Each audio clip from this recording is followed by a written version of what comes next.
আমরা প্রথমে আমরা যে আলোচনাটা করছিলাম কৃষি শিক্ষা যে ক্লাস নিচ্ছিলাম সেই ক্লাসের ধারাবাহিকতা আবার আরেকটি ক্লাস শুরু করছি। আশা করি তোমরা সবাই সুস্থ আছো, ভালো আছো, তোমাদের আত্মীয় পরিজন সবাই ভালো আছে। বাস্তবতা হচ্ছে যে আসলে আমরা অনলাইন ক্লাসে তো সেভাবে অভ্যস্ত নই, তারপরেও কিন্তু আমরা আমাদের জায়গা থেকে সর্বোচ্চ চেষ্টা করছি তোমাদেরকে সহযোগিতা করার প্রত্যাশা। তোমরা ক্লাসগুলো দেখবে এবং বোঝার চেষ্টা করবে, পড়াশোনার সাথে সাথে থাকবে, পড়াশোনা করবে। যারা এইচএসসি পরীক্ষার্থী আছো তারাও তো আসলে পড়াশোনা থেকে এখন অনেকটা দূরে আছো। তো তোমাদের পরীক্ষা আসলে কিন্তু স্কুল কলেজ যেগুলো খুলবে সেগুলো খোলার সাথে সাথেই শুরু হয়ে যাবে। প্রথম থেকে যদি আবার পড়াশোনাটা করতে চাও ইন্টারমিডিয়েট পরীক্ষার জন্য এবং সেই সাথে ভর্তি পরীক্ষার জন্য, তো তাদের জন্য কিন্তু সহযোগিতা হবে যদি এই ক্লাসগুলো ফলো করো। আমি প্রথম থেকেই যেহেতু পড়াচ্ছি, তোমাদের পুরো সিলেবাসটা কিন্তু রিভাইজ হয়ে যাবে। তো আজকে যেটা আমরা পড়বো, প্রথম অধ্যায় বাংলাদেশের কৃষির দ্বিতীয় পরিচ্ছেদ, বাংলাদেশের কৃষি তথ্য ও সেবা প্রাপ্তির উৎসসমূহ। তো কৃষি তথ্য সেবা শব্দটা বা আমরা এই যে পরিচ্ছেদ তার নাম থেকেই বুঝতে পারছি যেখানে আসলে কিসের কথা বলা হয়েছে। কৃষি তথ্য অর্থাৎ কৃষির যে বিভিন্ন ধরনের আবিষ্কারগুলো আছে, কৃষির যে বিভিন্ন ধরনের নতুন নতুন তথ্য আসছে, নতুন বীজ আসছে, নতুন ফসল আসছে এবং কোন মৌসুমে কি অবস্থা, এই মৌসুমে কখন ঝড় হবে, হঠাৎ বন্যা আসবে কিনা, নানান যে তথ্যগুলো আছে সেই তথ্য এবং কৃষি সেবা অর্থাৎ কৃষি যে খাত আছে সেখানকার বীজ, সার, বিদ্যুৎ, তারপর ডিজেল, শ্যালো মেশিন, ফসল কাটার সময় যে মেশিনগুলো ব্যবহার করা হয়, মাড়াই যন্ত্র, হারভেস্টার, এই সমস্ত যন্ত্রগুলো তাদেরকে সরবরাহ করা, এগুলোর জন্য কিন্তু সরকারের বিভিন্ন ধরনের প্রতিষ্ঠান রয়েছে। তো সেই প্রতিষ্ঠানগুলো সম্পর্কে আমরা এই যে পরিচ্ছেদ সেই পরিচ্ছেদে জানতে পারবো, প্রথম অধ্যায়ের দ্বিতীয় পরিচ্ছেদে। এখানে আলোচনা করা হয়েছে মোট 8টি মাধ্যম, কৃষি তথ্য ও সেবা প্রাপ্তির উৎস হিসেবে 8টি মাধ্যমের কথা ভাবা হয়েছে বা বলা হয়েছে। সেখানে প্রথম যেটা আছে সেটা হচ্ছে অভিজ্ঞ কৃষক। অভিজ্ঞ বলতে তো আমরা এমনি সাধারণভাবেই বুঝি যে মানুষের কোনো কাজ সম্পর্কে বারবার করতে করতে একটা জ্ঞান বা ধারণা আছে, সেই হচ্ছে অভিজ্ঞ। তো যে কৃষকের একটা কৃষি কাজ সম্পর্কে ভালো ধারণা আছেন তিনি হচ্ছেন একটা এলাকার অভিজ্ঞ কৃষক। তো এখানে সংজ্ঞায়িত আকারে অনেক সময় প্রশ্ন আসে জ্ঞানমূলক যে অভিজ্ঞ কৃষক কি। সেক্ষেত্রে আমাদের লিখতে হবে যে সমস্ত কৃষকের আধুনিক কৃষি সম্পর্কিত জ্ঞান রয়েছে এবং বংশ পরম্পরায় যার কৃষি সম্পর্কে বিভিন্ন ধ্যান ধারণা রয়েছে তাকে আমরা বলছি অভিজ্ঞ কৃষক। বংশ পরম্পরায় মানে একটা কৃষি কাজ দীর্ঘদিন ধরে তারা করছে, তার পরিবার বংশ পরম্পরায় অর্থাৎ তার বাবা দাদা তারও আগে থেকে তাদের কৃষি জমি ছিল, সেখানে কৃষিকাজ করার কারণে কৃষি সম্পর্কে তার যেমন একটা বাস্তব অভিজ্ঞতা আছে, তেমনি সে কৃষির বিভিন্ন ধরনের আধুনিক প্রশিক্ষণ গ্রহণ করেছে, আধুনিক পদ্ধতিগুলো আয়ত্ত করার চেষ্টা করেছে এবং সেই সম্পর্কে তার ধারণা আছে। সেই সাথে কৃষির যে সার্ভিস যারা দেয় বা কৃষির যে সেবা প্রদান করে যে প্রতিষ্ঠানগুলো, সরকারি যে প্রতিষ্ঠান, কৃষি সম্প্রসারণ অধিদপ্তর, এদের সাথেও কিন্তু তার একটা যোগাযোগ আছে। এই ধরনের কৃষককে আমরা বলছি অভিজ্ঞ কৃষক। এই কৃষকদের কাছ থেকে অন্যান্য যে সাধারণ কৃষকরা আছে তারা বিভিন্ন ধরনের তথ্য কিন্তু পেতে পারে। কারো জমিতে কোনো বিশেষ ধরনের পোকা আক্রমণ করেছে, অথবা কখন ধানটা কাটলে ভালো হবে, কখন এই সময় কোন ফসলটা চাষ করলে ভালো হবে, এই ধরনের নানা সমস্যার সমাধান কৃষকেরা এই অভিজ্ঞ কৃষকের কাছ থেকে পেতে পারেন। তো অভিজ্ঞ কৃষককে আমরা বলছি কৃষি তথ্য প্রাপ্তির প্রাথমিক উৎস, তথ্য সেবা প্রাপ্তির প্রথম উৎসটাকে বলা হচ্ছে অভিজ্ঞ কৃষক। এরপরে 2 নাম্বার আছে মাঠ বা উঠান বৈঠক। মাঠ বা উঠান বৈঠক হচ্ছে যে কোনো একটা বিশেষ পরিস্থিতি হঠাৎ উদ্ভব হলো। 2 বছর বা 3 বছর আগে তোমাদের মনে আছে যে হঠাৎ বন্যায় কিন্তু আমাদের হাওড় অঞ্চল, সুনামগঞ্জ, নেত্রকোনা, কিশোরগঞ্জ, এই জায়গাটা মিলে যে বড় হাওড় অঞ্চল, সেখানে কিন্তু আমাদের ধান চাষ, বাংলাদেশের ধানের একটা বড় উৎপাদন এই জায়গাটাতে হয়। তো এই ধান উৎপাদন যে জায়গাটাতে হয় সেই জায়গাটায় কিন্তু হঠাৎ বন্যায়, এখানে হাওড় মানে নিচু জমি, হঠাৎ বন্যায় ধান ডুবে গেল। এই যে হঠাৎ একটা ক্রাইসিস, এই ক্রাইসিস বা হঠাৎ একটা সমস্যা, সেই সমস্যাটাকে কৃষকরা কিভাবে তৎক্ষণাৎ মোকাবেলা করতে পারে এই জন্য তারা বিভিন্ন ধরনের বৈঠকের আয়োজন করে। এছাড়া স্বাভাবিকভাবে মাসে একবার তারা বসতে পারে। তো এই যে বৈঠক, সেই বৈঠকটাকে বলছে মাঠ বা উঠান বৈঠক। এটা সাধারণত বাজারের মাঝখানে হতে পারে, মাঠে বসতে পারে এবং কোনো বাড়ির উঠানে বসে তারা কিন্তু এই বৈঠকের মাধ্যমে তাদের মত বিনিময়, জ্ঞানের আদান প্রদান করতে পারে। সাধারণত যদি একটা বৈঠকে সেখানে 25 থেকে 30 জন অংশগ্রহণকারী থাকে সেটাকে উঠান বৈঠক বলে, এবং সংখ্যাটা যদি 30 থেকে 50-এর মধ্যে হয় তখন সেটাকে মাঠ বৈঠক বলে। তো এটাও একটা কৃষি তথ্য প্রাপ্তির উৎস। 3 নাম্বার হচ্ছে কৃষক মাঠ স্কুল।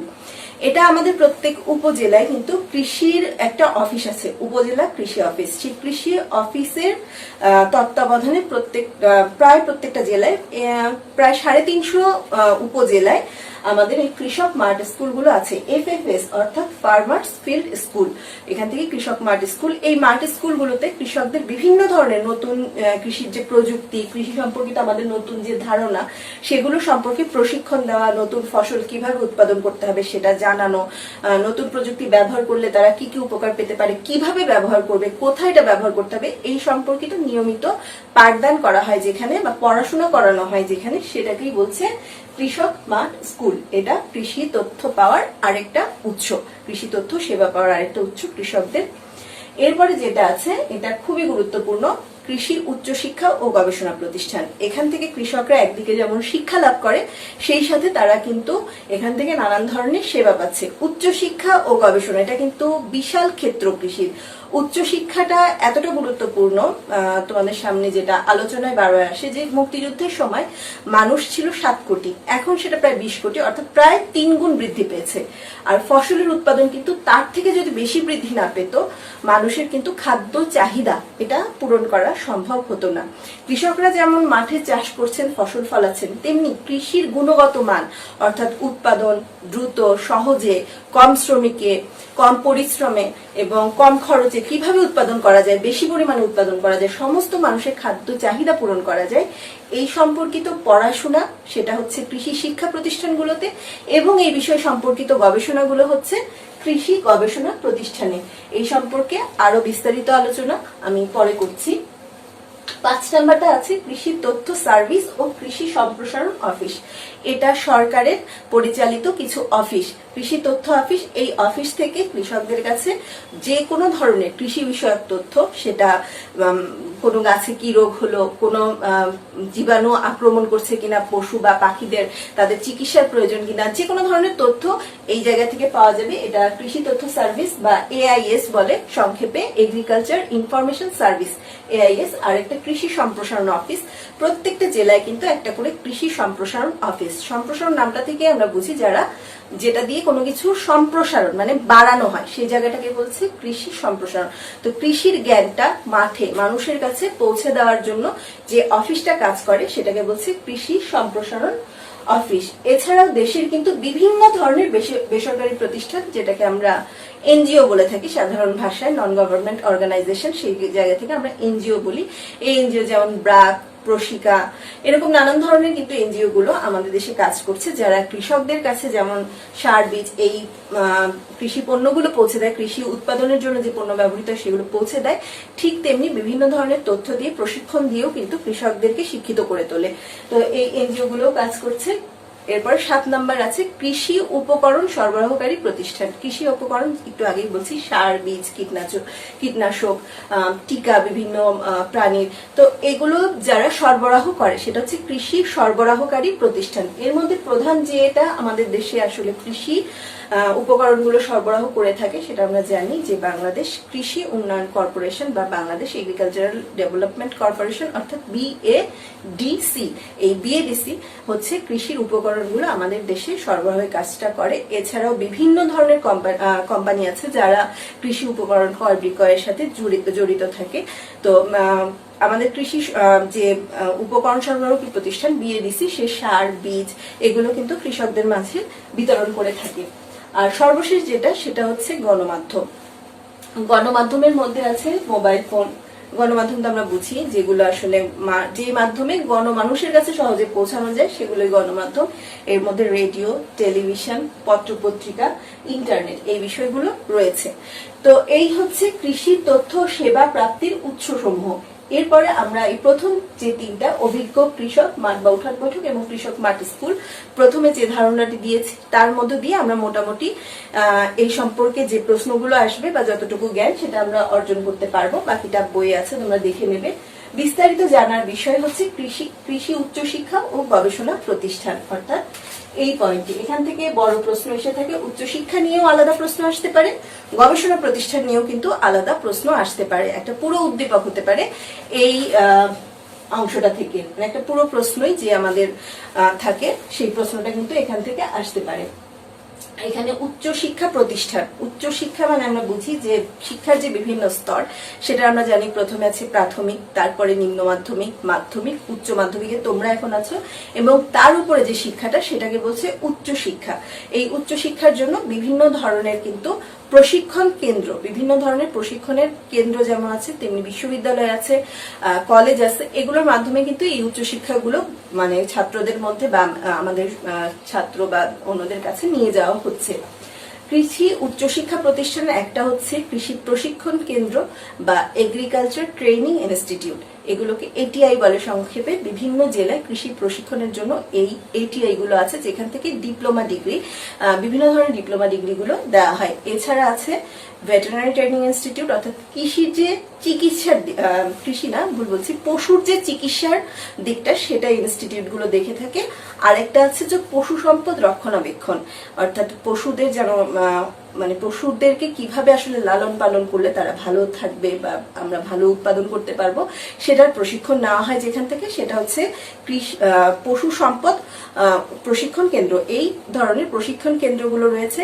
এছাড়া রয়েছে দেশে বিভিন্ন ধরনের কৃষি বিশ্ববিদ্যালয়। আগের যে প্রশিক্ষণ কেন্দ্রগুলো বললাম সেখান থেকে যে ডিগ্রিগুলো দেওয়া হয় সেগুলোকে বলা হচ্ছে স্নাতক, সেগুলোকে বলা হচ্ছে ডিপ্লোমা ডিগ্রি। আর এরপরে যেটা, সেটা হচ্ছে উচ্চশিক্ষা যে প্রতিষ্ঠান বিশ্ববিদ্যালয়, সেখান থেকে মূলত 3 ধরনের ডিগ্রি দেওয়া হয়। একটা হচ্ছে স্নাতক, তারপরে স্নাতকোত্তর, এবং সর্বশেষটা যেটা সেটা হচ্ছে পিএইচডি। তো এখানে স্নাতক যেটা, সেটা আমরা এমনি সাধারণ ভাষায় অনার্স বললে বুঝি, অনার্স ডিগ্রি দেওয়া হয়, তারপরে হচ্ছে মাস্টার্স এবং সর্বশেষ পিএইচডি, এই 3 ধরনের ডিগ্রি প্রদান করা হয়। অনার্স হচ্ছে ভর্তি হতে হয় প্রতিষ্ঠানগুলোতে তোমাদের উচ্চ মাধ্যমিক পরীক্ষার পরে বিভিন্ন বিশ্ববিদ্যালয়ে ভর্তি হয়ে 4 বছর একটা কোর্স করতে হয়। 4 বছর পড়াশোনার পর তারা এই স্নাতক ডিগ্রিটা অর্জন করে। স্নাতক ডিগ্রির পরে আরো একটা বিশেষ অংশ হচ্ছে স্নাতকোত্তর, সেটা তারা অর্জন করে। সর্বশেষ যেটা অর্জন করে, মানে এই স্নাতকোত্তরের পরে সাধারণত অনেকে পড়াশোনা করে, আবার অনেকে করে না। এটা পিএইচডি যেটা, সেটা মূলত মানুষ চাকরি বা অন্যান্য সময় গবেষণাধর্মী যে কাজগুলো করে, সেই শিক্ষাটাও এই কৃষি বিশ্ববিদ্যালয় যেগুলো আছে সেখান থেকে পাওয়া যায়। উল্লেখযোগ্য কৃষি বিশ্ববিদ্যালয় হচ্ছে বাংলাদেশ কৃষি বিশ্ববিদ্যালয়, এটা ময়মনসিংহে অবস্থিত। এছাড়া বঙ্গবন্ধু কৃষি বিশ্ববিদ্যালয় আছে, শেরেবাংলা কৃষি বিশ্ববিদ্যালয় আছে। এছাড়া অনেকগুলো বিজ্ঞান ও প্রযুক্তি বিশ্ববিদ্যালয়, যেমন হাজী দানেশ বিজ্ঞান ও প্রযুক্তি বিশ্ববিদ্যালয়, পটুয়াখালী বিজ্ঞান ও প্রযুক্তি বিশ্ববিদ্যালয়, এই বিশ্ববিদ্যালয়গুলোতেও কিন্তু সিলেট কৃষি বিশ্ববিদ্যালয়, এগুলোতেও কিন্তু কৃষির যে পড়াশোনা, সেগুলো পড়াশোনার বিভিন্ন সাবজেক্টগুলো রয়েছে। তো এর মধ্যে থেকে তোমাদের একটা উদ্দীপক বিভিন্ন সময় এসে থাকে, সেটা কৃষি বিশ্ববিদ্যালয়, বাংলাদেশ কৃষি বিশ্ববিদ্যালয় যেটা, সেটা সম্পর্কে তোমরা জানো যে আমি এই বিশ্ববিদ্যালয়ে পড়াশোনা করেছি। তো এই বিশ্ববিদ্যালয়ের যে শিক্ষা কার্যক্রম, সেখান থেকে প্রশ্ন আসতে পারে, অথবা কৃষি বিশ্ববিদ্যালয়ের পুরো কার্যক্রম যেটা, সেখান থেকে প্রশ্ন আসতে পারে। কৃষির তথ্য ও সেবার পাওয়ার যে 8টি উৎসের কথা এতক্ষণ আলোচনা করলাম, তা কিছু ছবির মাধ্যমে আমি তোমাদেরকে দেখাবো। সবগুলো দেখানো যাচ্ছে না, আমি কয়েকটা উৎস তোমাদেরকে দেখাবো। প্রথমে যে ছবিটি তোমরা দেখতে পাচ্ছ, এটি হরিপদ কাপালির ছবি। আমরা প্রথম যে উৎসের কথা বলেছিলাম সেটা অভিজ্ঞ কৃষক। হরিপদ কাপালি একজন অভিজ্ঞ কৃষক, যিনি হরিদান আবিষ্কার করেছেন। তিনি কিন্তু কোনো বিজ্ঞানীও নন, কৃষিবিদও নন, শুধুমাত্র তার যে অভিজ্ঞতা, তার ভিত্তিতেই কিন্তু তিনি এই নতুন জাতের ধানটি আবিষ্কার করতে পেরেছেন। 2 নম্বর উৎসর ছবি আছে এখানে, উঠান বৈঠক বা মাঠ সভার ছবি। 3 রয়েছে কৃষক মাঠ স্কুলের ছবি। এখানে দেখতে পাচ্ছ যে কৃষকরা কিভাবে মাঠেই কৃষকদেরকে হাতে কলমে প্রশিক্ষণ দিচ্ছেন কৃষির বিভিন্ন বিষয় হিসেবে। 4 নম্বর উৎস হিসেবে আমরা বলেছিলাম উচ্চশিক্ষা ও গবেষণা প্রতিষ্ঠানের কথা। এখানে কয়েকটি উচ্চশিক্ষা প্রতিষ্ঠানের ছবি দেওয়া আছে। প্রথমেই রয়েছে কৃষি শিক্ষার প্রধান যে প্রতিষ্ঠান বাংলাদেশ কৃষি বিশ্ববিদ্যালয়, তার ছবি। এরপরে রয়েছে ঢাকায় অবস্থিত শেরেবাংলা কৃষি বিশ্ববিদ্যালয়ের ছবি, যেটা আগে আমরা কৃষি কলেজ হিসেবে জানতাম।